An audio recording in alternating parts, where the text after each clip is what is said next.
Bismillahirrahmanirrahim. Beberapa amalan syaitan yang dilakukan manusia. Ma'asyiral muslimin wal muslimat rahimani wa rahimakumullah. Kita tahu bahwa peperangan antara syaitan dan Bani Adam itu sudah berlaku sejak zaman Adam alaihi salatu wassalam diciptakan. Dan itu terlihat ketika Allah subhanahu wa ta'ala menceritakan tentang kisah Iblis dan Adam. Ketika Allah subhanahu wa ta'ala memerintahkan seluruh malaikat untuk sujud, maka semua malaikat sujud kecuali Iblis, enggan dan sombong dan termasuk makhluk yang kafir kepada Allah azza wa jalla. Dan itu difirmankan dalam Al-Quranul Karim, wa idh qala rabbuka lil malaikati isjudu li Adam fasajadu illa iblis aba wastakbara wa kana minal kafirin. Dan ketika kami katakan kepada para malaikat, sujudlah kalian kepada Adam, semua malaikat sujud. Tentu yang dimaksud sujud di sini adalah sujud penghormatan, bukan sujud ibadah. Karena sujud ibadah tidak boleh diberikan kecuali kepada Allah. Kecuali iblis, dia enggan sujud, maka Allah katakan aba wastakbara wa kana minal kafirin. Iblis pun enggan, kemudian sombong dan termasuk makhluk yang kufur. Lah sejak peristiwa ini, maka tertanamlah permusuhan iblis kepada Adam. Karena Allah subhanahu wa ta'ala akhirnya mengutuk iblis dan mengeluarkan dari sorga. Maka akhirnya iblis pun bersumpah di hadapan Allah, fabi izzatika la ughwiyannahum ajmain illa ibadaka minhumul mukhlasin. Demi kemuliaanmu ya Rabb, sungguh aku akan sesatkan mereka Bani Adam semuanya, kecuali hamba-hambamu yang ikhlas. Ma'asyiral muslimin yang dimuliakan Allah subhanahu wa ta'ala, disebutkan dalam surah Isra ayat 62, qala ara'aitaka hadha alladhi karramta alayya la in akhartani ila yaumil qiyamah la akhtanikanna dzurriyyatahu illa qalila. Iblis pun berkata, terangkanlah kepadaku, inikah yang lebih engkau muliakan daripada aku? Maksudnya ketika iblis tidak mau sujud kepada Adam karena dia merasa lebih mulia dibandingkan Adam. Kemudian iblis mengatakan, sekiranya engkau memberi waktu kepadaku sampai hari kiamat, pasti aku akan sesatkan seluruh keturunan Adam kecuali sebagian kecil dari mereka. Lihat bagaimana sumpah iblis di hadapan Allah subhanahu wa ta'ala akan menyesatkan Bani Adam sampai kiamat dibangkitkan. Bertolak dari sinilah, maka kita akan membahas tentang beberapa amalan-amalan syaitan yang berhasil setan masukkan ke dalam manusia, sehingga sebagian mereka ada yang menjadi pengikut syaitan. Kita akan bagi beberapa pembahasan. Pertama, kita akan membahas tentang madakhilus syaitan alal insan. Dari mana setan ini masuk kepada manusia sehingga manusia mengikuti jejak langkahnya. Kemudian yang kedua, amalan apa saja yang merupakan amalan-amalan yang dihiasi setan kepada manusia. Kemudian yang terakhir, kita bicara soal bagaimana caranya kita terhindar dari godaan dan waswas syaitan. Mudah-mudahan cukup waktunya karena pembahasannya panjang. Pertama, bicara tentang madakhil asyaitan. Dari mana setan ini ketika menggoda kita? Yang pertama, dari hubbud dunya wa tulul amal. Setan akan menanamkan kepada kita dengan was-wasnya supaya kita cinta dunia dan mulai panjang angan-angan. Setan tahu bahwa manusia ini diberikan oleh Allah subhanahu wa ta'ala hawa nafsu. Hawa nafsu inilah yang mendorong manusia untuk melakukan kejahatan. Artinya bahwa tanpa digoda setan pun manusia itu bisa jahat dengan hawa nafsunya. Apalagi kemudian datang setan memberikan was-was, maka itu lebih manjur lagi. Lah salah satu was-was yang diberikan oleh setan kepada Bani Adam adalah lewat kecintaan manusia kepada dunia. Sebab kalau orang sudah cinta dunia, pasti lupa akhirat. Kalau sudah lupa akhirat, dipastikan jarang ibadah, karena yang dikejar dunia. Ini yang pertama. Yang kedua, al-ghadabu, dari marah yang ditimbulkan oleh kita. Nabi SAW mengatakan, innal ghadaba minasyaitan. Sesungguhnya marah atau emosi itu bagian dari setan. Wa inna syaitan khuliqa min nar, dan setan itu diciptakan dari api. Wa innama tudfa'un nar bil ma, makanya api bisa dipadamkan dengan air. Fa idza ghadiba ahadukum falyatawadda, maka ketika salah seorang di antara kalian sedang kondisi marah, maka berwudulah. Jadi setan akan masuk ketika manusia marah. Setan akan masuk di situ. Makanya lihat orang-orang yang marah itu terkadang ucapan yang dikeluarkan pun tidak sadar dia. Dia akan mengeluarkan ucapan apapun yang dia ucapkan di situ.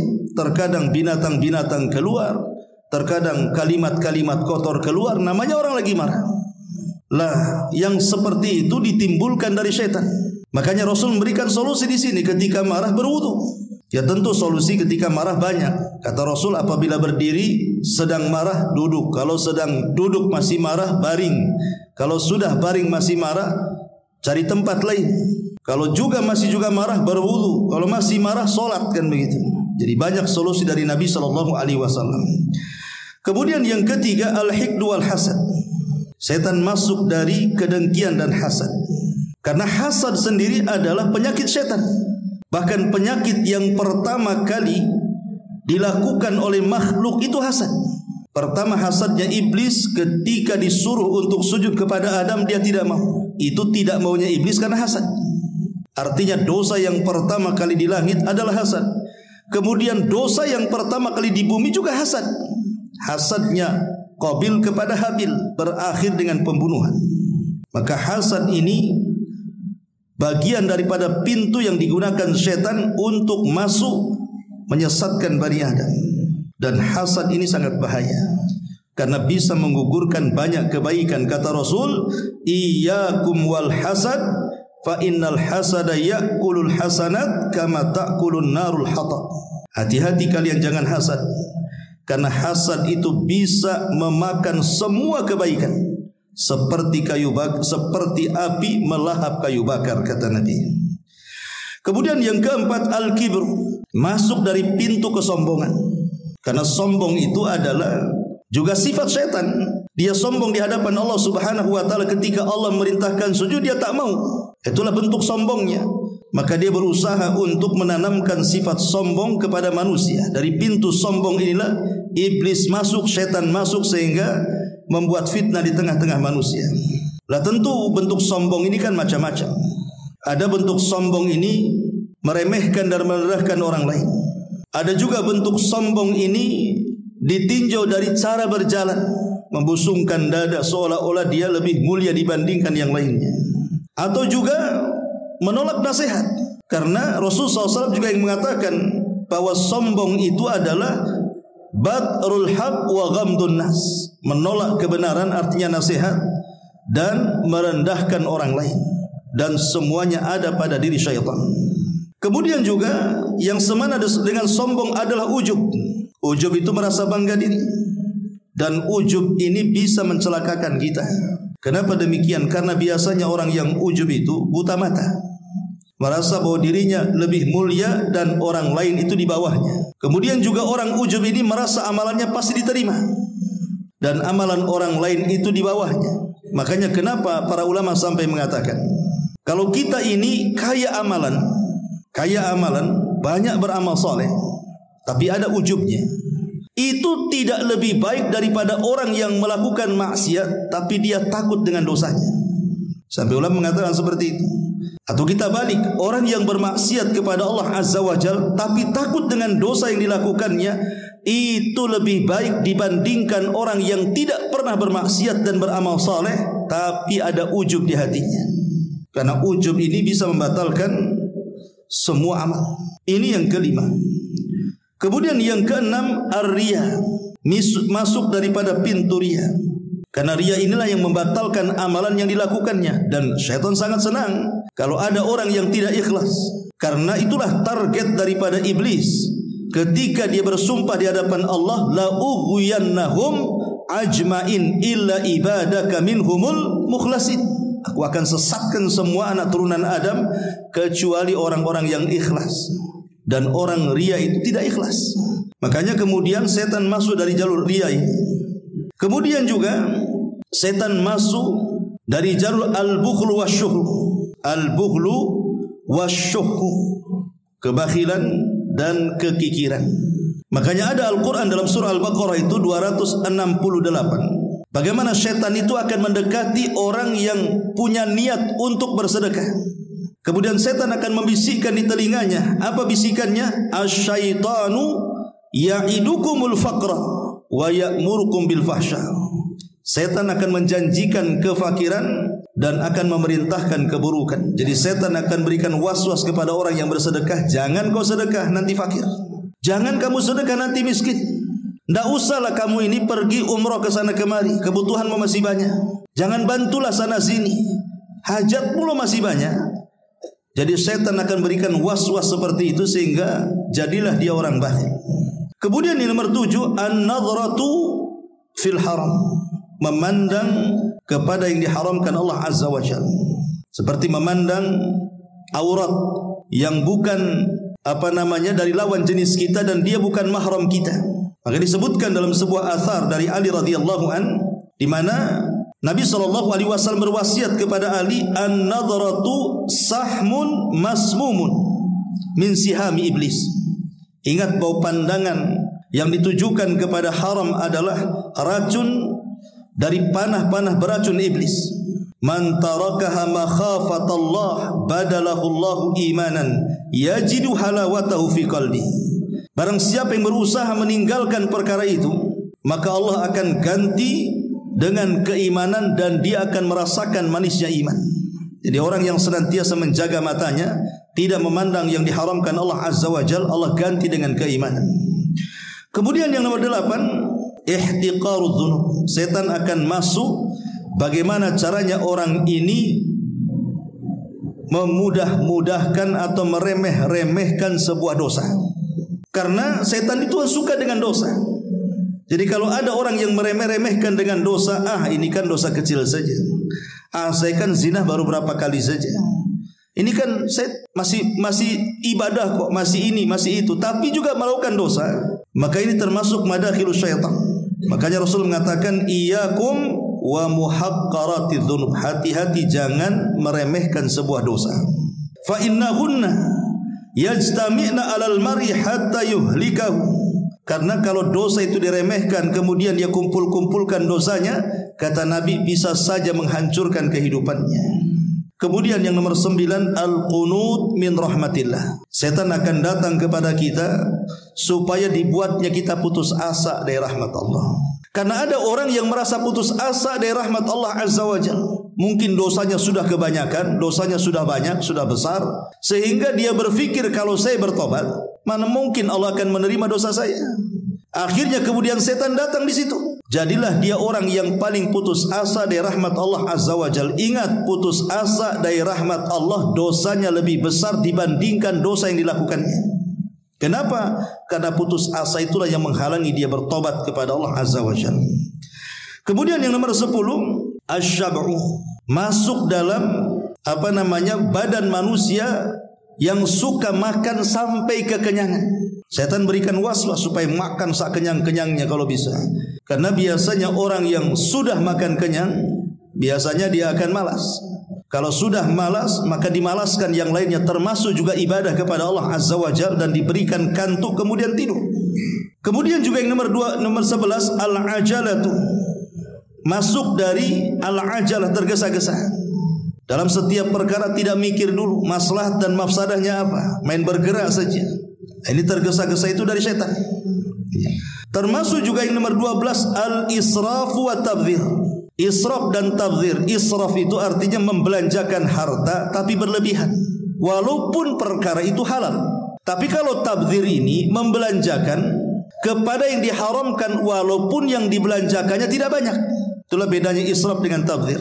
Saya ulang, kalau israf ini kita membelanjakan uang kita untuk sesuatu yang dihalalkan Allah tapi berlebihan. Itu namanya israf. Seperti umpamanya ada rumah tangga. Di rumah itu cuma ada 3 orang saja, dia, istrinya dan 1 anaknya. Tapi kalau masak, dia masak 1 kampung. Akhirnya apa yang terjadi? Tidak habis makanan itu, kemudian dibuang di tong sampah. Itu namanya israf, ya. Karena uang-uang dia, beras-beras dia, lau-lau dia, yang masa juga dia, tidak ada perkara haram di sini.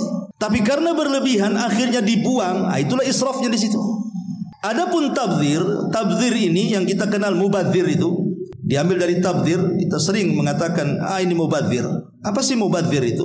Mubadzir itu membelanjakan harta untuk yang diharamkan Allah, walaupun hanya 1.000 perak. Tapi kalau dibelanjakan untuk yang diharamkan Allah Azza wa Jalla, itu namanya tabdzir. Apalagi banyak. Seperti orang yang membeli narkoba, minuman keras, berzina, judi dan begitu seterusnya, itu masuk dalam kategori tabdzir. Dua-duanya baik israf ataupun tabdzir adalah jalan masuk setan di situ untuk menggoda Bani Adam. Kemudian yang nomor 13, su'udzan, berburuk sangka kepada manusia. Berburuk sangka kepada manusia. Kita tidak boleh berburuk sangka kepada manusia, tetapi harus kita memberikan uzur. Seandainya kita punya tetangga, dia seorang wanita yang suka membuka aurat, habis isya dia keluar pakai motor, nanti subuh dia pulang, kemudian kita katakan jangan-jangan dia pezina. Tidak boleh kita katakan seperti itu, karena kita tidak menyaksikan di lokasi. Dan buat apa juga kita ikuti dia, itu namanya tajasus. Tapi kita berbaik sangka saja, mungkin dia punya pekerjaan yang kita tidak tahu. Tapi kalau memponis itu dasar pezina itu, tengok tampilannya aja kayak pezina, kayak pelacur dan begitu seterusnya. Sampai seperti ini saja tidak boleh dalam Islam itu. Karena menuduh wanita yang belum terbukti dia melakukan zina, kita katakan pelacur, maka Islam menghukum kita yang menuduhnya dengan 80 kali cambukan. Harusnya kita doakan, bukan kita tuduh. Kemudian juga yang nomor 14, maka syaitan akan masuk dari umumul jawari, dari keumuman anggota badan kita.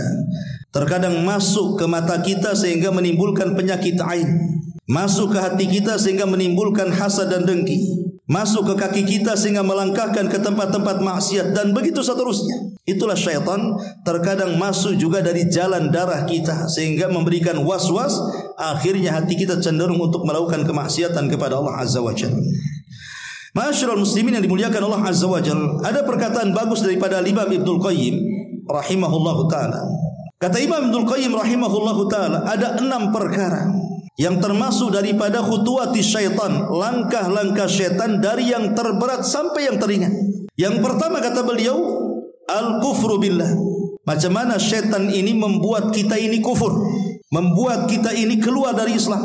Entah dengan cara lisan kita mengucapkan kalimat kufur tanpa sadar kita keluar dari Islam, atau melakukan sebuah perbuatan yang tanpa sadar perbuatan itu mengeluarkan kita dari Islam. Contoh umpamanya, orang mengatakan, buat apa solat itu, capek-capek saja.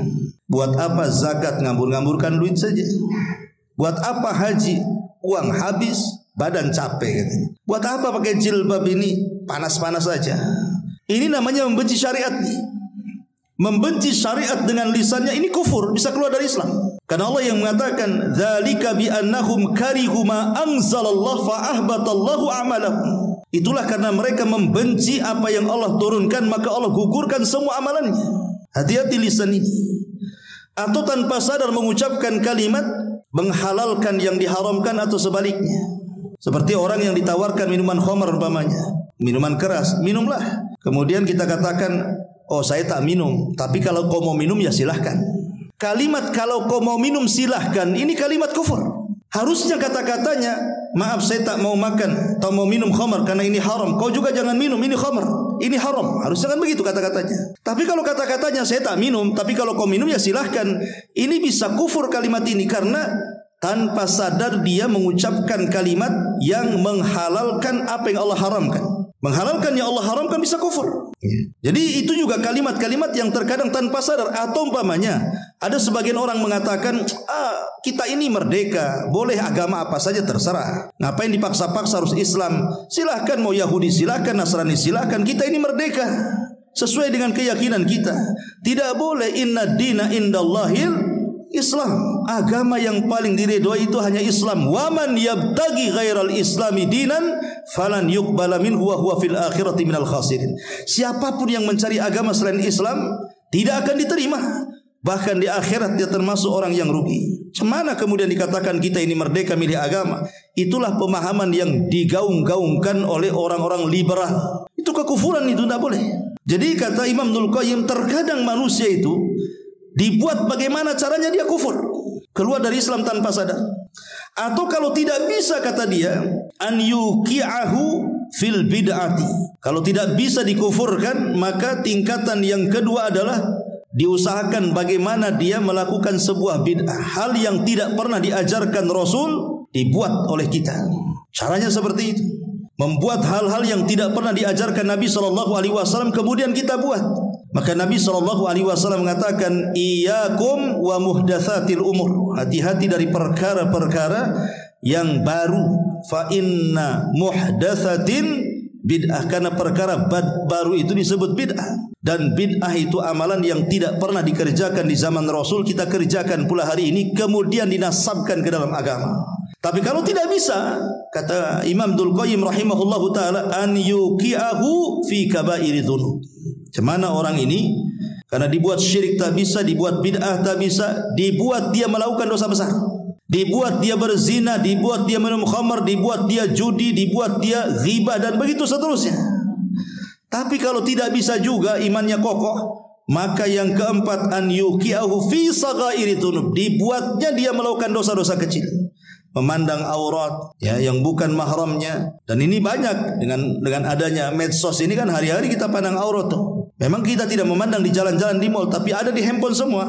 Tapi kalau juga dia tidak bisa digoda untuk melakukan dosa kecil, maka yang kelima, at-tausi'atu fil mubahat, dibuatnya sibuk dengan perkara-perkara mubah.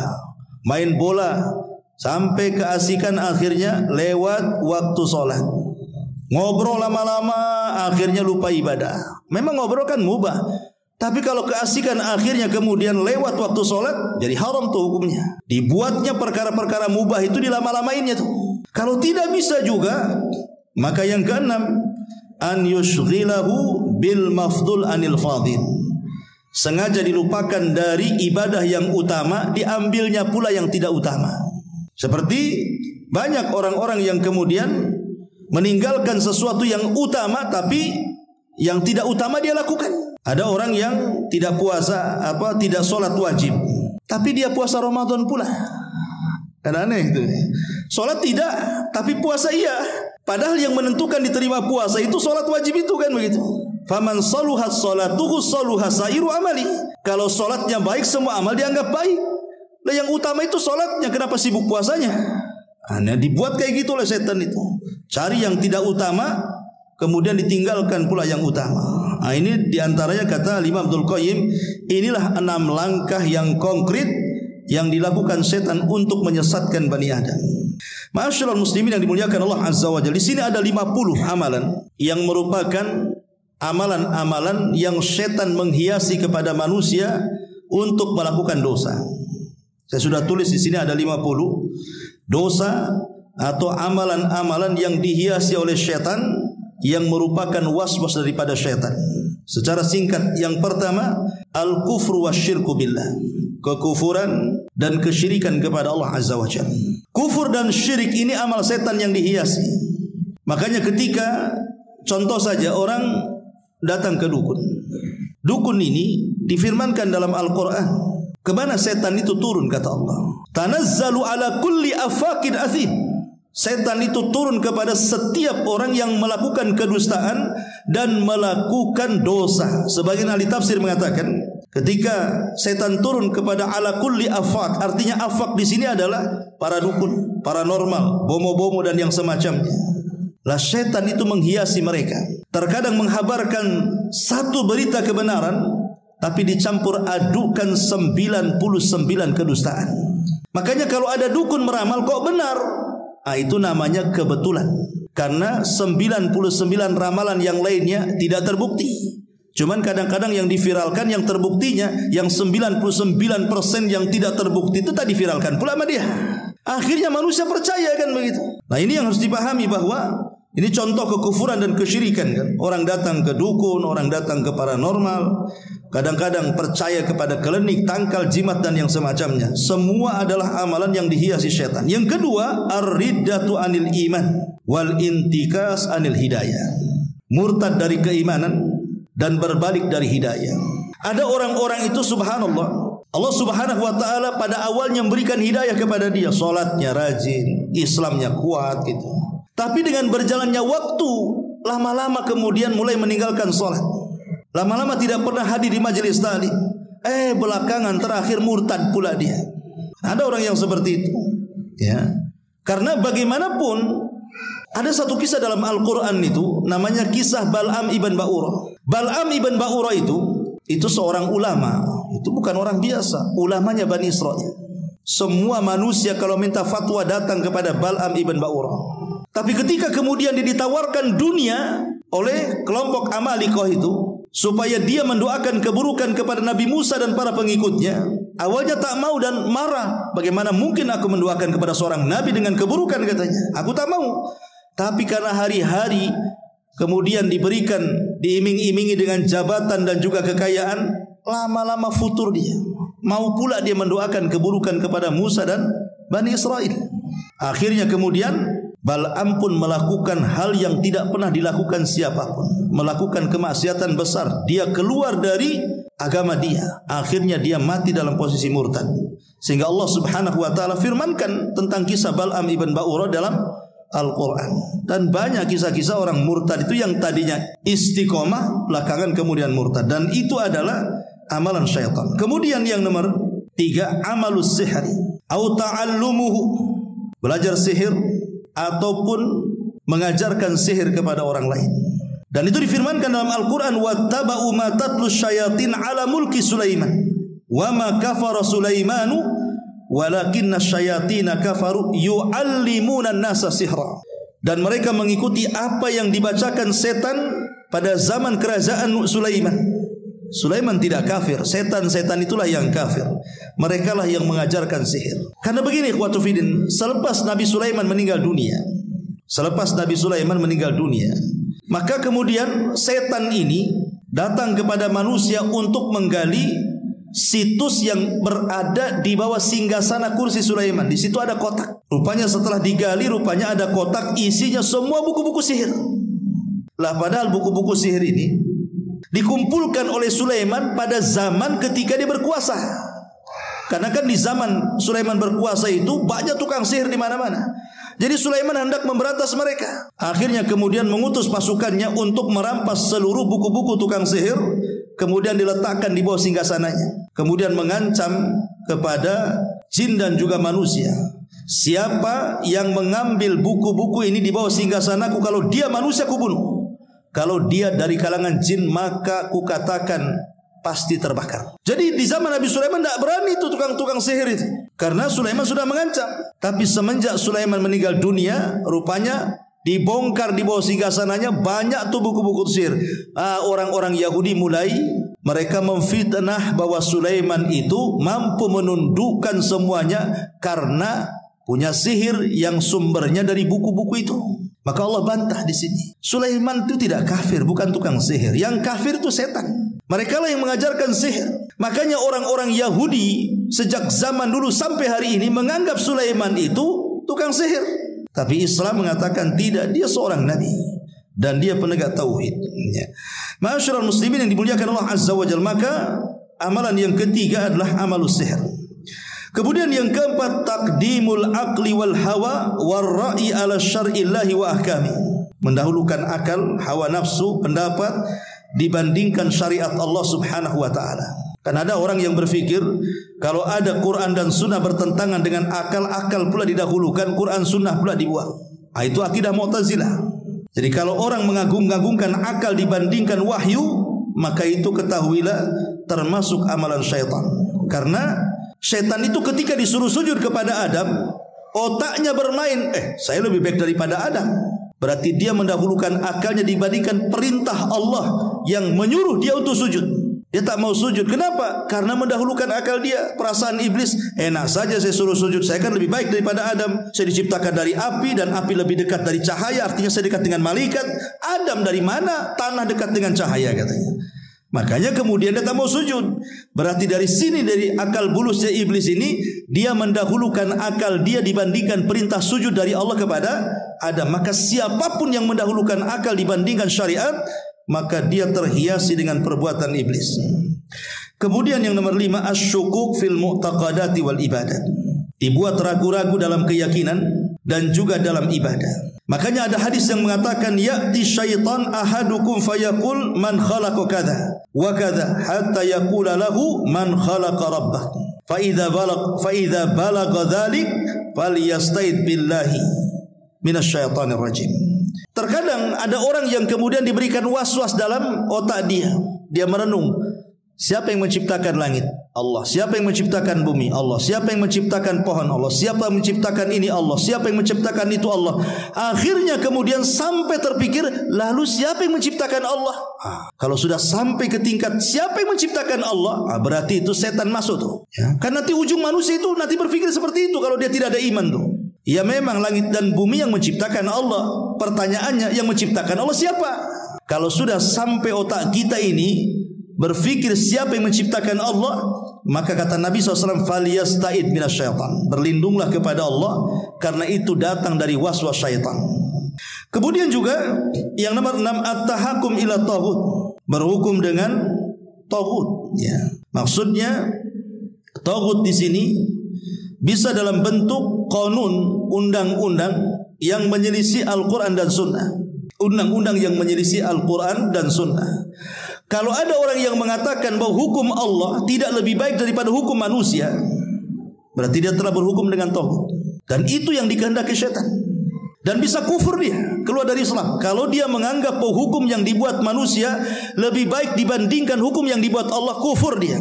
Lain kalau seandainya, saya sih yakin Quran Sunnah itu lebih baik. Tapi nampaknya kalau diterapkan di negara kita ini hukum-hukumnya belum pas. Karena kita belum siap, makanya masih pakai hukum manusia. Maka ini tidak sampai kufur, ini fasik saja. Ya. Tapi kalau dia terang-terangan mengatakan bahwa tidak layak, Quran Sunnah tidak relevan lagi, apalagi kemudian hukum rajam ini sadis sekali ini. Ini tidak baik, bagus hukum ini saja, ini lebih adil. Menurut dia kufur, keluar dari Islam dia. Itu at-tahakum ila taghut. Ya. Kemudian yang nomor 7, mufaraqatu ahli sunnati wal jamaah, keluar dari pemahaman ahli sunnah wal jamaah. Karena Rasul yang mengatakan alaikum bil jamaati wa iyyakum wal furqati fa inna syaitan ma'al wahid wa huwa ma'al itsnaini abad wa man arada buhatal jannati falyalzamil jamaah. Wajib atas kalian berjamaah. Berjamaah di sini artinya ikut orang ramai pemerintah, ikut pemahaman pemerintah kita. Jangan sampai kita terpisah dari pemerintah, apalagi sampai kemudian memberontak. Karena memberontak dari pemerintah ini pemahaman khawarij, bukan pemahaman ahli sunnah wal jamaah. Karena kalau kita bersendirian, berpisah dari pemerintah, maka setan akan lebih dekat dengan dia, dan kalau seandainya dia bergabung dengan jamaah, setan akan lebih jauh dari dia. Begitu kata Nabi SAW. Ada juga yang memahami al-jamaah di sini, ya maksudnya pemahaman ahli sunnah wal jamaah, pemahaman yang sesuai dengan Al-Quran dan Sunnah, dan juga pemahaman salaful ummah. Kemudian yang nomor 8, al-istikbar an ta'atillahi azza wa jalla, sombong dari ketaatan kepada Allah azza wa jalla. Merasa bahwa dia sudah banyak amalannya sehingga tak perlu lagi beramal, ataupun merasa bahwa Allah tidak dihajatkan lagi bagi kehidupan dia, dan dia menasabkan semuanya atas jasa dia, seperti yang dilakukan Qarun. Ini juga bagian daripada amalan yang dihiasi setan. Kemudian yang nomor 9, taghyiru khalqillah, merubah ciptaan-ciptaan Allah. Dan ini paling banyak. Seperti wanita yang mencukur bulu halis, ini merubah ciptaan Allah. Allah sudah buat bagus-bagus lah itu, di atas mata ada halisnya, dikerok pula sama dia, diganti pula sama spidol. Ya kalau spidolnya permanen, tak permanen pula kena hujan, masalah. Kemudian juga ada orang yang mengikir gigi. Giginya sudah bagus, tapi dikikir gitu ya. Kalau sekarang ini ada zaman behel, semua orang pakai behel. Untuk apa behel itu? Kalau wanita menggunakan behel untuk kecantikan, Kecantikan untuk siapa? Makanya kenapa dilarang tidak boleh mengikir gigi itu? Kecuali kata para ulama, boleh seseorang itu merapatkan gigi, kemudian meluruskan gigi dengan bekel dan yang semacamnya, kalau memang ada unsur kesehatan. Contoh umpamanya giginya renggang. Kalau makan rupanya keluar pula dari renggang gigi itu entah satu nasi gitu kan, loncat dari situ. Nah itu bukan begitu gigi manusia. Asal gigi manusia ya rapat, sehingga kalau dirapatkan gak masalah. Atau ada penyakit-penyakit yang kata dokter harus dibegitukan giginya, gak masalah. Tapi gigi sudah bagus-bagus, tidak ada masalah dengan gigi, sudah rapat, makan pun sudah tidak ada masalah. Kemudian dikikir gigi itu, ini bagian daripada merubah ciptaan Allah. Ataupun mentato, ya, mentato badan itu bagian daripada merubah ciptaan Allah. Dan hari ini kan banyak orang yang bertato itu. Setahu saya dulu orang yang bertato itu orang Cina, agamanya di luar Islam, terserah dia. Sekarang orang Melayu banyak pula yang bertato. Orang Cina sudah ngapus tatonya, dia nambah tato pula. Ini kadang-kadang aneh ya. Jadi ini juga salah satu daripada yang merubah ciptaan Allah. Termasuk juga menyambung rambut. Kadang kan ada pakai wig, pakai apa gitu kan. Itu semua haram hukumnya dalam Islam, dan itu bagian daripada keberhasilan setan menggoda manusia. Karena Allah yang mengatakan dalam surah An-Nisa ayat 119 itu, la wala amurannahum fala yughayyiranna khalqallah. Maka iblis akan mengatakan, sungguh aku akan perintahkan mereka, maksudnya manusia, supaya mereka merubah-rubah ciptaan Allah Subhanahu wa taala. Nah, ini juga bagian daripada perbuatan syaitan. Kemudian yang nomor 10, al-khaufu war-ra'bu min awliyaihi minal mujrimin wal fasikin wal kafirin. Merasa takut dan juga merasa khawatir dari wali-wali syaitan, dari kalangan orang-orang yang berdosa, orang-orang fasik dan orang-orang kafir. Jadi setan bekerja sama dengan orang-orang jahat, seperti orang-orang yang datang ke dukun kemudian ngancam kita, usir kamu, besok tengok saja sebelum 3 hari mati kamu. Akhirnya kita merasa ketakutan. Ya, ketika merasa ketakutan, akhirnya dia cari penangkal. Kau punya dukun, aku cari dukun lagi lah.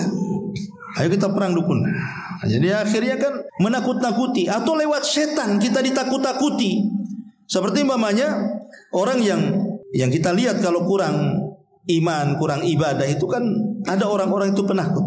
Kalau orang sudah penakut, biasanya sesuatu apapun yang dilihat dia pasti dikait-kaitkan dengan setan. Umpamanya di rumah lampu mati, tiba-tiba ada suara seng. Padahal seng ini kena angin sebenarnya, tapi udah takut kita ini. Ada setan di seng katanya. Padahal seng itu, ataupun mungkin gorden yang goyang-goyang kena angin, dan itu. Kemudian langsung ketakutan, kok gorden digoyang-goyang, ada apa ini? Nah, ataupun mungkin ada suara angin yang sangat kencang, atau mungkin ada bayangan atau apa. Setan ini akan berusaha menakut-nakuti kita, ikhwan. Sebenarnya takut kepada setan bukan syirik, tapi masalahnya setelah itu kalau dia melakukan hal-hal yang diharamkan, itulah yang kemudian setan berhasil menakut-nakuti kita.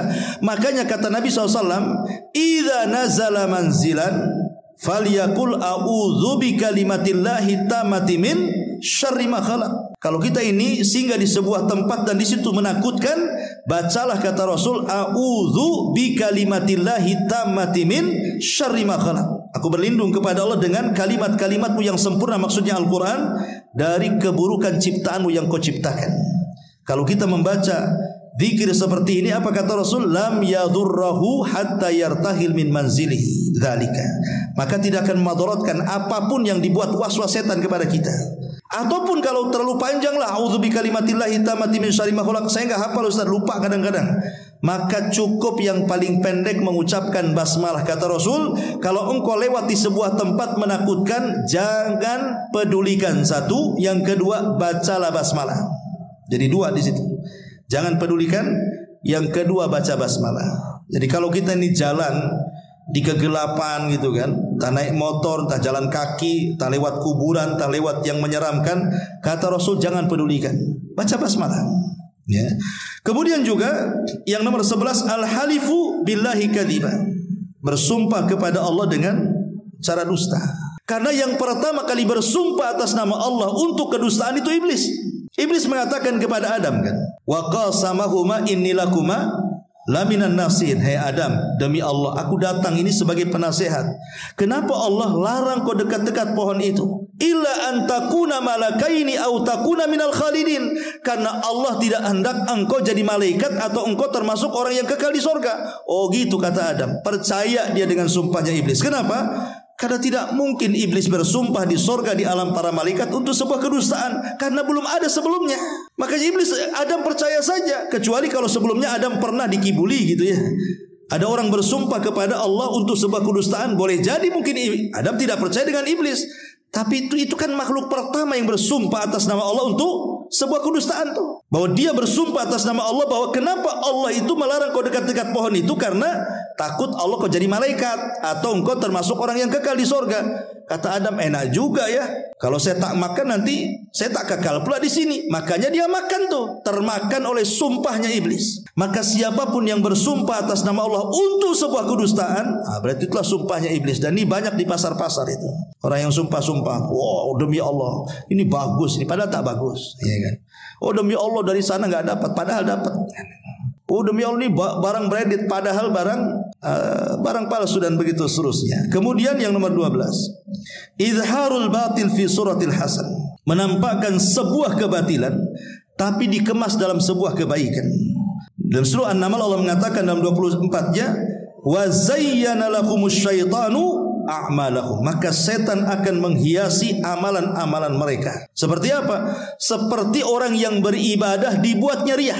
Awalnya sih setan itu kan tidak melulu memerintahkan kita untuk berbuat maksiat, untuk memberikan was-was, zina sana, khamar sana, judi sana, gibah sana, dusta sana. Tidak melulu untuk memerintahkan sebuah keburukan setan. Terkadang setan itu menggoda dari kita itu, disuruhnya kita ibadah. Banyak-banyak kau sedekah situ sama setan tuh.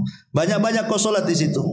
Tapi di balik itu setan memasukkan riya supaya kau nanti, apa kata orang kalau kau tak sedekah? Coba kau sedekah banyak, kata setan itu. Nanti orang-orang memuji kamu. Kamu ini seorang ahli sedekah. Yang satunya kau ini seorang ahli qari. Yang satunya mengatakan kau seorang mujahid. Setan akan membuat was-was seperti itu. Ya, ma'asyiral muslimin, ataupun perkara-perkara yang tidak pernah diperintahkan oleh Nabi, kemudian kita lakukan, kemudian kita katakan ini sunnah Nabi, tidak ada sunnahnya. Ini tauhid padahal syirik. Ya. Nah, ini juga termasuk juga amalan-amalan yang dihiasi setan. Kemudian yang nomor 13, al-jidalu bil batil wa bi ghairi hujjatin wa awil barahin. Berjidal, berdebat, tapi tidak ada dalil. Hanya debat kusir saja, dia tidak punya dalil mempertahankan pembenaran dia, bukan kebenaran. Nah, ini juga bagian daripada setan menghiasi kehidupan dia. Karena Allah mengatakan dalam surah Al-An'am ayat 121, wa inna syayatin la yuhuna ila awliyaihim liyujadilukum. Sungguhnya setan akan mewahyukan kepada para walinya supaya mereka berdebat dengan kalian. Jadi debat yang tidak ada hujahnya, tidak ada dalilnya, menangeyelnya saja, maka itu bagian daripada setan menghiasi amal kita. Kemudian yang nomor 14, al-qaulu 'ala Allah bi ghairi ilmin. Mengucapkan sesuatu, dinasabkan atas nama Allah tapi tanpa ilmu. Seperti orang yang berdakwah, mengajak manusia tanpa ilmu. Akhirnya yang diajak dia sesat, menyesatkan manusia. Karena seperti itu, seperti contohlah yang sekarang lagi viral gitu ya, yang sudah saya bahas tentang siapa itu Mama Gufron gitu ya, yang makoli nggak jelas tuh. Dinasabkan ini sabda Nabi katanya. Nabi bersabda, inna makoli rahmati, dan begitu seterusnya. Itu lafadznya begitu, bukan bahasa Arab, bahasa makoli kan. Coba antum cek tuh hadis yang dibaca Mama Gufron itu dalam kitab-kitab induk. Kan ada Sahih Bukhari, Sahih Muslim, Abu Dawud, Tirmidzi, Ibnu Majah, Tabrani, macam-macam kan itu. Coba ada nggak lafad minna makoli dalam kitab-kitab induk tuh? Nggak ada. Satu kitab pun tak ada. Hatta hadis maudhu pun tak ada. Tapi dia karang sendiri. Kemudian disampaikan kepada umat. Ini ini bagian daripada amal-amal syaitan, kawan. Ya, tidak benar. Alhamdulillah sekarang MUI bersuara. Kalau kemarin MUI diam saja, sekarang udah mulai bersuara ini, ya kan? Bahkan sudah ada pemanggilan lagi, alhamdulillah. Memang enggak usah dibiarkan kayak gini nih. Negara kita ini aneh, setiap ajaran sesat ada aja pengikutnya. Yang ngaku nabi cuma ada pengikutnya. Kemudian yang nomor 15, an-naumu an salatil fajrihinna yusbihul insan, tidur sehingga tidak melaksanakan salat fajar sampai pagi. Di dalam sebuah hadis Nabi SAW mengatakan, jadi Abdullah ibn Mas'ud radhiyallahu mengatakan, disebutkan di sisi Nabi SAW, rajulun nama lailatan, ada seorang laki-laki tidur di malam hari, hatta asbah, sampai pagi lewat subuh. Maka Rasul mengatakan, dzaka rajulun bala syaitanu fi udhunaihi, itulah orang yang dikencingi kedua telinganya setan. Kalau ada orang yang kemudian bablas subuh, bangun jam 7, bangun jam 8, berarti dua telinganya penuh dengan kencing setan. Sebagian para ulama mengatakan, apa yang dimaksud bala syaitan, kencing setan itu maksudnya apa?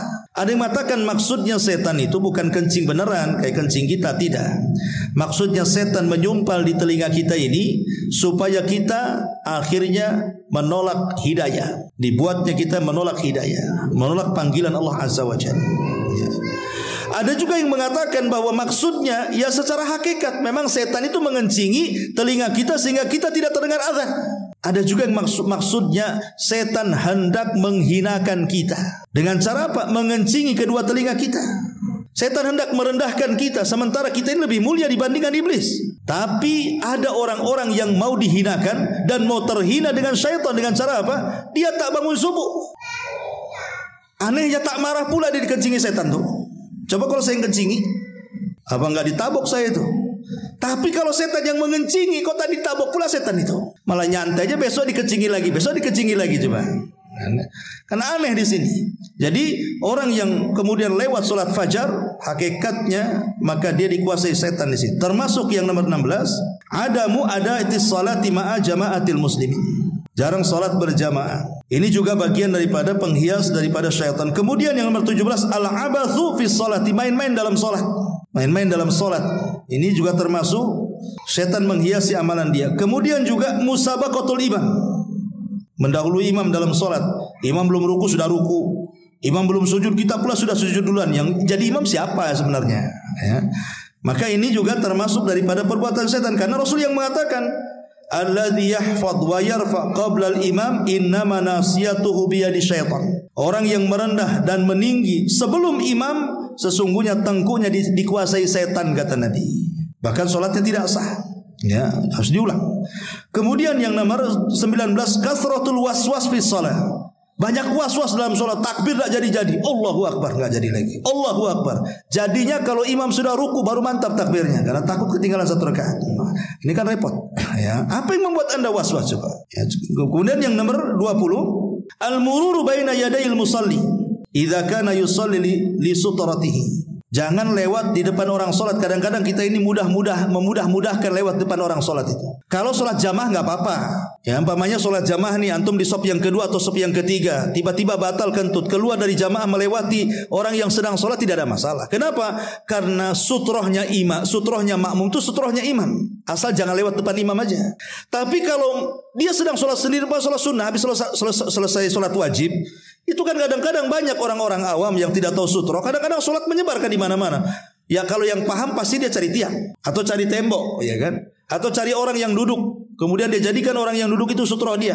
Tapi banyak orang nggak paham di situ. Kadang-kadang sholat centang perenang di mana-mana kan. Lah kita ini jangan sampai lewat depan orang sholat. Cari, tunggu. Kalau memang bisa ditunggu dia sampai selesai baru lewat. Kalau bisa di belakangnya, di belakangnya. Tapi kalau tidak bisa, tunggu dia sampai selesai. Kecuali kalau ada hajat mendesak, kata para ulama, boleh kita melewati orang sholat, tapi diperkirakan 3 hasta. Satu hasta seperti ini, satu ini satu hasta nih namanya ini. Nah, 3 ini kita perkirakan ini 3 hasta, 1, 2, 3, sebelah situ baru lewat. Ya, itu maksudnya. Kalaupun harus lewat, karena ada hal yang mendesak. Tapi kalau masih ada jalan lain, cari jalan lain. Jangan melewati orang sholat. Karena Nabi SAW mengatakan dalam sebuah hadis, kalau ada orang yang sholat, cegahlah dia. Kalau dia tidak mau juga dicegah, maka perangi dia. Fa innahu syaitan, karena dia adalah setan, kata Nabi. Ya, maka ini pentingnya sutroh dalam sholat. Kemudian juga yang nomor 21, wujudu farajin baina as-sufufis shalah.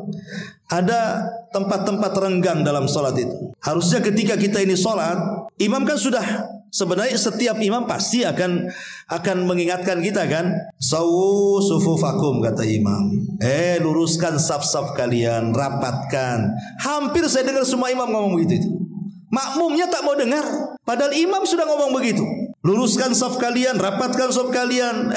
Setelah bersaf tentang berenang tuh, kadang-kadang ada terlalu jauh untuk satu orang padahal bisa tuh. Ya. Jadi harusnya dirapatkan saf ini. Karena kalau sampai tidak rapat, maka setan akan menerobos dari situ sehingga mengganggu imam, kata Nabi SAW. Kemudian juga yang nomor 22 masih dalam solat adalah al-iltifatu fi shalah. Suka nengok-nengok dalam solat. Ini termasuk amal setan. Kata Nabi SAW, huwa ikhtilasun yakhtalisuhu syaitan min salatil abdi. Orang yang suka tolah-toleh nengok-nengok dalam solat itu, dia sedang dicuri kehusuannya oleh setan. Ulama mengatakan, kalau kita sedang berdiri, ada dua pendapat. Pertama, arahkan wajah kita ke tempat sujud. Arahkan wajah kita ke tempat sujud. Ini pendapat Imam Syafi'i, Imam Ahmad dan Imam Malik. Tengok ke tempat sujud. Tapi ada juga yang mengatakan ke depan, dari pendapat Abu Hanifah. Ya, karena dimanapun arah berada, disitulah wajah Allah. Ya, jadi cuma dua, ke tempat sujud atau ke depan pandangan kita ketika sholat ini. Tapi ada orang sholat itu nengok sana. Kalau ada cicak kawin ditengok dia kadang-kadang. Ini orang ini sudah dicuri kehusuannya oleh syaitan. Maka fokus ketika sholat saat berdiri. Kemudian juga yang nomor 23, jam'ul mal min haramin wa infaquhu fi haram. Mengumpulkan harta dari jalan yang haram, diinfakkan pula dari jalan yang haram. Sering saya katakan bahwa orang yang mencari nafkah itu kan ada 4 kelompok ya. Pertama, orang yang mencarinya dengan cara yang halal, diinfakkannya pun dengan cara yang halal. Maka ini semulia-mulia manusia di hadapan Allah. Itulah amalan para nabi ya. Yang kedua, artinya ini yang pertama ini selamat dari pertanyaan. Karena kan pertanyaan di akhirat itu kan cuma 2 ya. Tentang harta itu, min aina iktasabahu wa fima anfaqahu, dari mana kau dapat, kemana kau belanjakan. 2 pertanyaan harta itu. Kalau dia mendapatkan dengan cara yang halal, selamat dari pertanyaan yang pertama. Kalau dia kemudian membelanjakan ke yang halal, selamat pula dari pertanyaan yang kedua. Selamat dia dari hisab tentang harta. Tapi ada orang yang kedua, dia cari dengan cara yang halal, tapi diinfakkannya pula ke yang haram. Lelah letih dia cari uang, udah ada gajian beli khamar pula mabok dia, berzina pula dia, berjudi pula dia.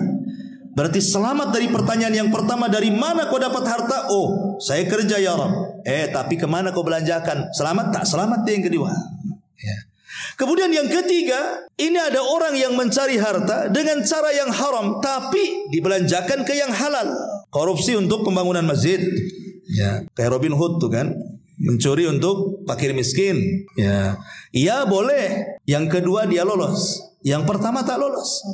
Dari mana kau dapat? Mencuri ya Rabb. Kemana kau infakkan? Kasih makan anak yatim. Pertanyaannya, diterima enggak tuh? Tidak diterima. Karena Rasul mengatakan, innallaha thayyibun la yaqbalu illa thayyiban. Allah itu baik, tidak akan menerima kecuali yang baik-baik ya. Tetapi yang kuadrat dosanya itu, sudah cara mencarinya haram, dibelanjakan pula untuk haram. Dapat judi untuk mabok. Ini kan kuadrat tuh. Karena dapatnya juga haram kan, dibelanjakannya pula haram ya. Maka ini semua amal setan. Kemudian juga yang nomor 24, adamu infaqi amwali fi sabilillah khaufan minal faqri. Orang yang bakhil, pelit, tidak mau infak di jalan Allah karena takut kemiskinan, sebagaimana tadi yang saya sebutkan surah Al-Baqarah 268. Kemudian 25, al-infaq riya'an wa sum'atan. Ya, dia tidak bakhil, dia sangat dermawan, tapi ketika infaknya itu karena riya ataupun karena sum'ah. Riya dan sum'ah ini kadang-kadang datang belakangan. Makanya sering saya katakan, ada orang-orang itu awalnya ikhlas tapi terpancing jadi riya.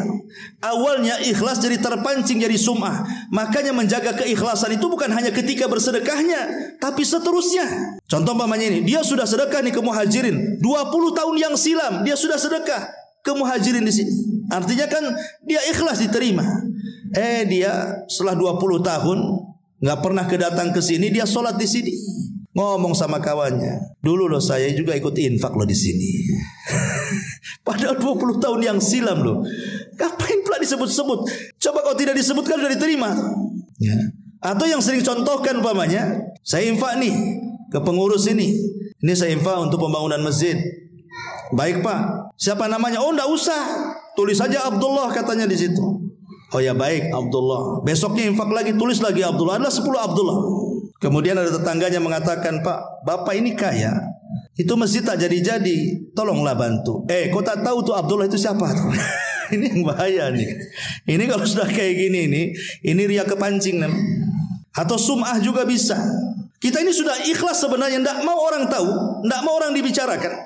Tapi gara-gara ada kawan diinfak di tempat yang sama, rupanya kemudian takmir masjid ngomong, Bapak kenal si Anu? Kenal, itu tetangga saya katanya. Iya, dia suka infak kemari, Masya Allah, dia kalau infak tuh tidak mau disebut namanya. Akhirnya tetangganya ngomong, saya dengar kau suka infak ke muhajirin ini. Siapa bilang? Itu pengurus yang ngomong. Masa sih? Iya. Yang benar iya. Waktu ngomong Pak Imam hadir nggak di situ? Ada. Pak Ustadz ada juga di situ. Dikejar sama dia. Ya, itu namanya sum'ah karena lezat ketika dia mendengar. Ya. Harusnya kan kalau dia itu nggak benar itu, nggak udah selesai sampai di sini pergi kan?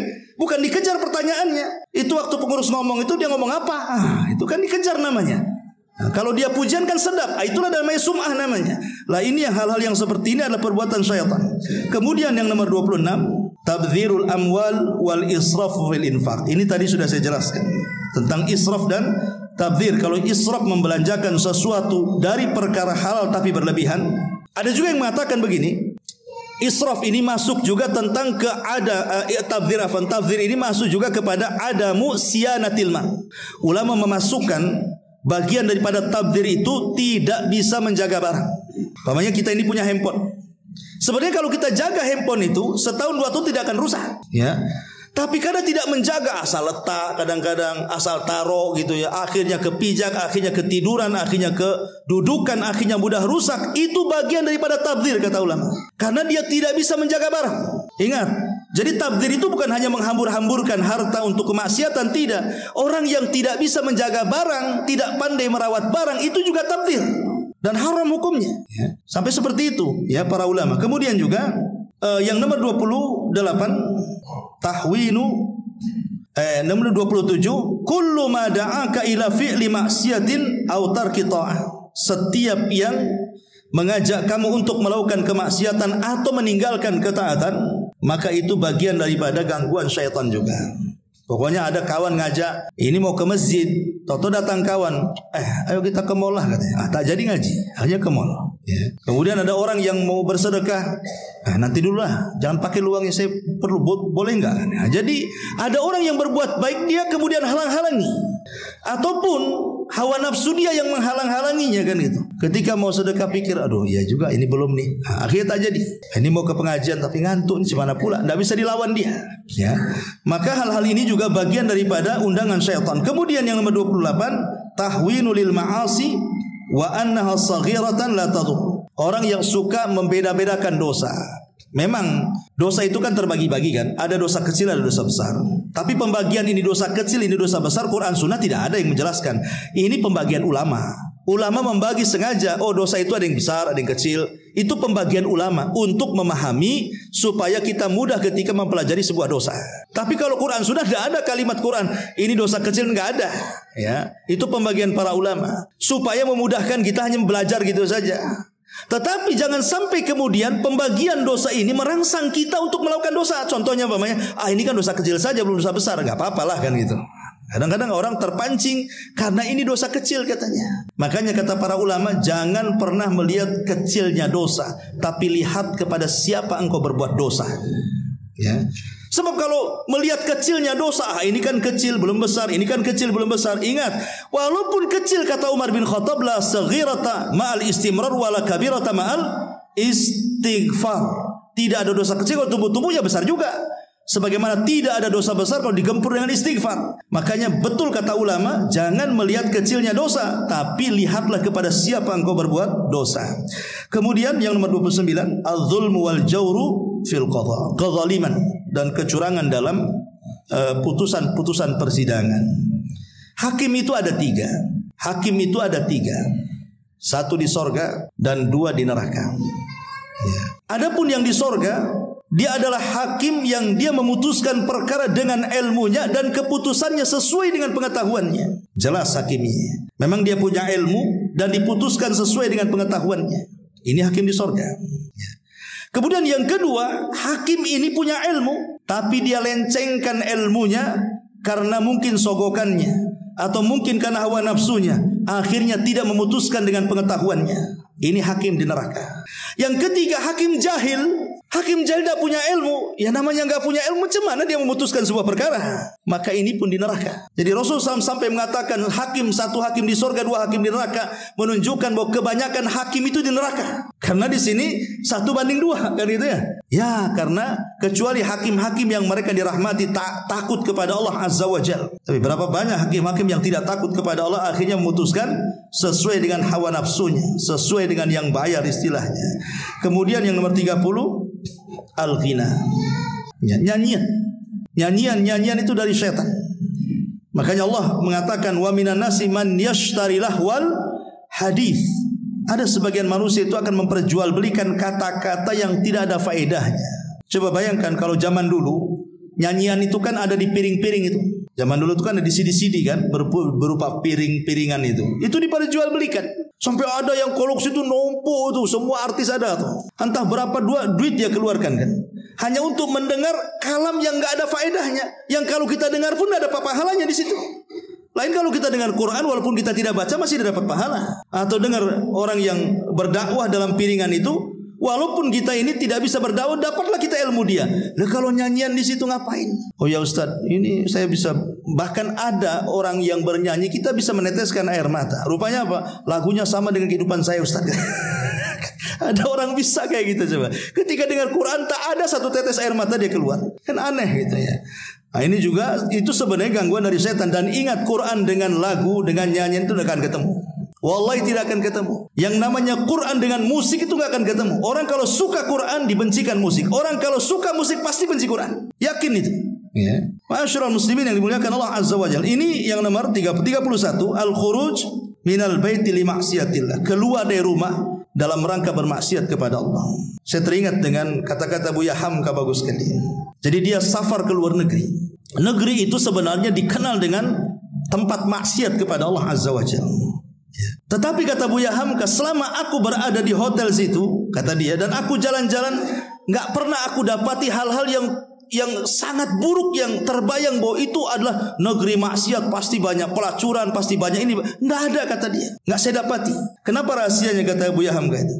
Karena niat saya ke situ lillah. Tapi coba kalau niat saya ke situ untuk bermaksiat, pasti dapat. Orang kalau safar tujuannya maksiat pasti dapat. Kan dicari-cari itu.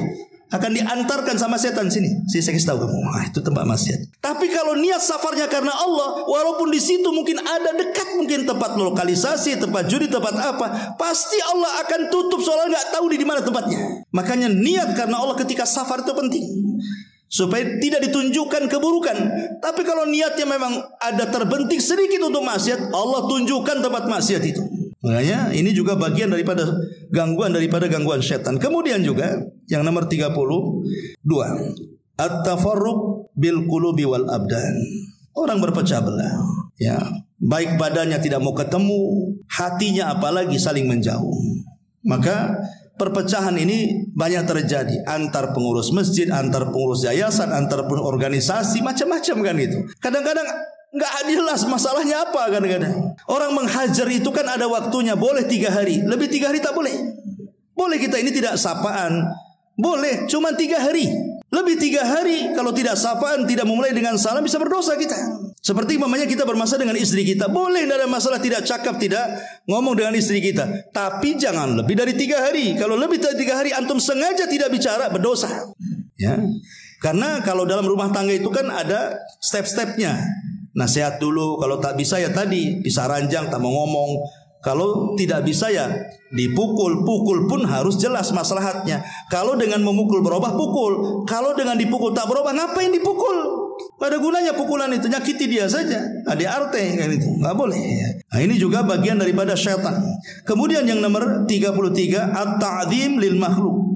Lebih memuliakan makhluk dibandingkan Allah. Dan ini banyak, termasuk kita lah kadang-kadang. Kalau seandainya antum nih ajudannya wali kota, Pak Wali ngomong, saya dari Jakarta datang ke Batam jam 3 malam, tolong jemput saya.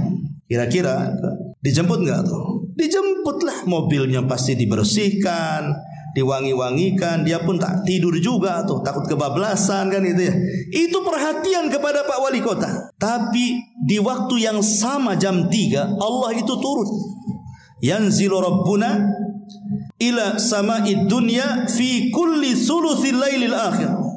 Allah itu turun ke langit dunia pada sepertiga malam akhir, dan itu setiap malam Allah mengundang kita supaya bangun, berdoa Allah akan kabulkan, minta ampun Allah akan ampuni, mintalah sesuatu Allah kasih pemberian kita. Setiap malam kita disuruh bangun di sepertiga malam. Ya enggak bangun juga. Kalau jemput Pak Menteri ya pasti bangun saya. Lah mana lebih utama, Pak Menteri ataukah Allah? Ya Allah itu pencipta Pak Menteri. Nah kadang-kadang seperti itu. Kita ini mungkin dalam Quran itu namanya mutaffifin namanya. Wailun lil mutaffifin. Celaka orang yang suka mengurang-urang takaran dan timbangan. Sebagian para ulama mutaffif itu tidak hanya melulu dalam jual beli saja, tapi mutaffif juga masuk dalam ibadah. Contoh umpamanya, kalau untuk diri sendiri dan keluarga, antum bisa masuk restoran mana saja. Makan ini, makan itu lezat. Berapa? 2 juta antum bayar. Nggak kepikiran sampai rumah. Giliran ada pengemis, memang betul-betul pengemis orang susah. Ya, nggak pernah kita belikan seperti kita membelikan keluarga kita. Ya palingnya nih kasih, belilah nasi bungkus di Padang sana. Kadang-kadang seperti itu kan. Lah ini kan lillah, sedekah ini bukan untuk orang yatim, untuk Allah atas tangan kita. Nah ini kadang-kadang kan kita tidak bisa membedakan tuh. Nah ini terjadi sama saya, sama Anda, sama siapapun. Kadang-kadang dalam hal-hal seperti ini kadang-kadang mendahulukan makhluk dibandingkan Allah Subhanahu wa taala. Contoh dalam berpakaian saja. Kadang-kadang kita sholat ini asal-asalan pakaian kan. Tapi ketika menghadap orang penting kadang-kadang pakaian harus rapi itu. Kenapa tidak waktu sholat rapihnya? Yang jelas-jelas Allah lebih utama, harus dihormati dibandingkan makhluk-makhluknya. Lah ini karena setan yang menghiasi. Lah kemudian juga yang nomor 34, at-tanajil itsnain duna tsalits. Kalau kita sedang bertiga, yang sedang bertiga, 1 orang Sunda, 2 orang Padang. Yang 2 orang Padang ini ngobrol bahasa Padang, yang orang Sunda diam saja nggak paham. Itu tak boleh. Ya, takut nanti disangka dia sedang menggibah kawannya. Kau ngomong apa kamu? Aku gak paham tuh. Makanya Rasul mengatakan, jangan, kalau kita sedang bertiga, yang 2-2, jangan ngobrol pakai bahasa planet yang tidak dipahami orang lain. Kecuali kalau minta izin. Maaf ya, saya ada perlu sama dia. Kalau dia izinkan gak apa-apa, kalau gak diizinkan jangan. Kenapa alasannya? Fa innahu yuhzinu, kata Rasul. Karena itu bisa menjadikan dia sedih. Dan itu dari syaitan. Kemudian yang nomor 35, safarul insan wahda fit tariq la yujad fihi ghairahu. Safar sendirian. Maka setan juga kadang-kadang suka menggoda orang yang safar sendirian. Makanya disunahkan berdua atau bertiga.